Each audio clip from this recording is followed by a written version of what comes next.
John Kumarowitz production, with his assistant Jacob Kumarowitz. That's what I said. And in 5, 4, 3, 2, 1. In the world of novels, there have been many Robin Hoods, like perhaps Robin Hood. Check out my bow, guys. Rob Dyrdek. Check out my shoes. And the most famous of them all, Robinson Crusoe. Yo, my last name is Crusoe. In this book by Defoe, Robinson Crusoe was a daring man. At the beginning of his life, he wished to be a sailor, but his parents insisted on law. Of course, Robinson didn't give up the idea of sailing, and when his friend gave him the choice of sailing to Africa, he jumped at it.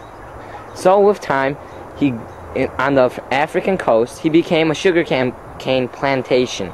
There he became rich, and after a while, his fellow neighbors asked him if he would venture out to Brazil to get new slaves for the sugarcane plantation. And so off he went on his journey, through terrible seas, winds, and even a hurricane. And this is the life of Robinson Crusoe.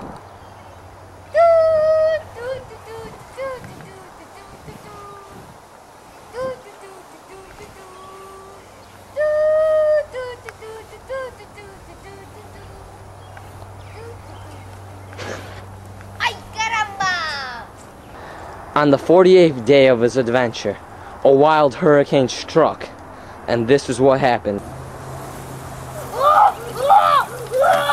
Hurricane!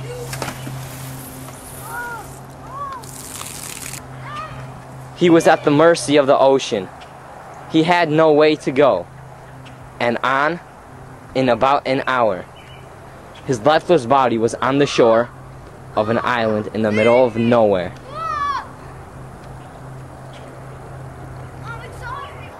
After being unconscious for several hours, he finally stirred. After several hours of being unconscious, he finally awoke and started looking for a home. Looking for a house, looking for a shelter. After only an hour of search, he found his new home.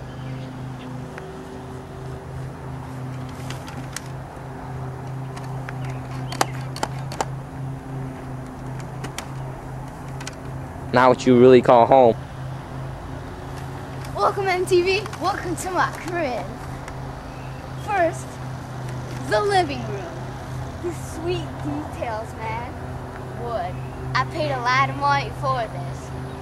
And look, this gun was given by my Aunt Jemima. He surely is a jokester, isn't he?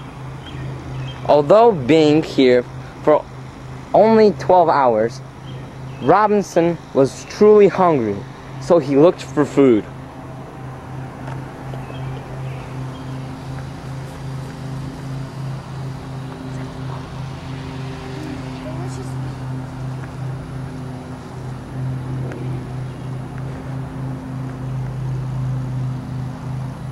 As the years went by, Robinson, a man with no craftsmanship behind him, learned truly amazing things. He learned many things, such as farming and also wood chopping. Chopping some wood, chopping some wood, chopping some wood. A violent storm approached, but it only lasted a few hours. After being alone on this island, Robinson finally discovered evidence of other men, although this is not what he was hoping for. One day, while exploring the east side of the beach, Robinson couldn't believe his eyes. After so many years of being alone, he finally discovered a man's footprint too big to be his own. He believed it was the savages, cannibals.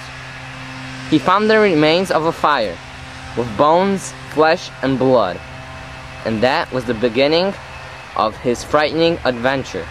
One peaceful afternoon, Robinson heard chantings and saw an arrival of a large canoe filled with savage prisoners, chanting, "Hoo ha ha ha, hoo ha ha ha, hoo ha ha ha."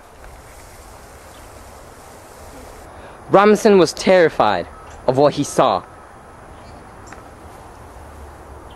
Crazy savages, eating each other, cannibals. He could watch no more, and he ran out to ambush them.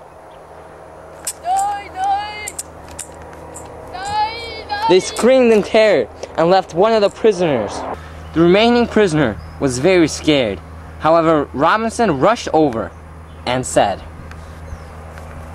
"I shall call you Friday. You shall live with me."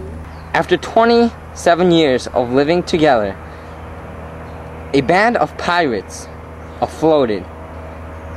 They led a mutiny on their ship and threatened to leave the captain of the ship on this island.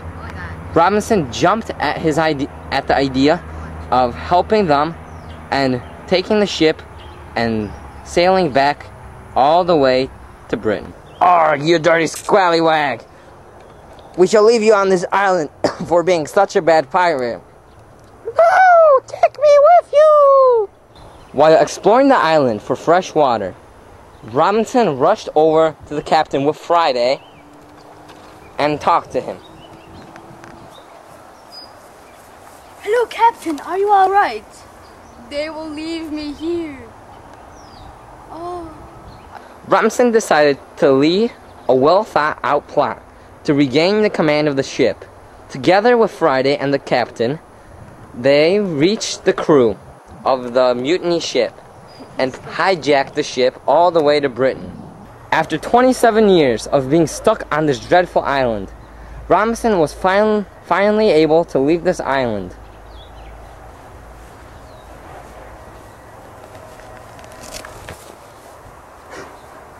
Arriving at Britain, Robinson found his brother's children in an orphanage, which he adopted.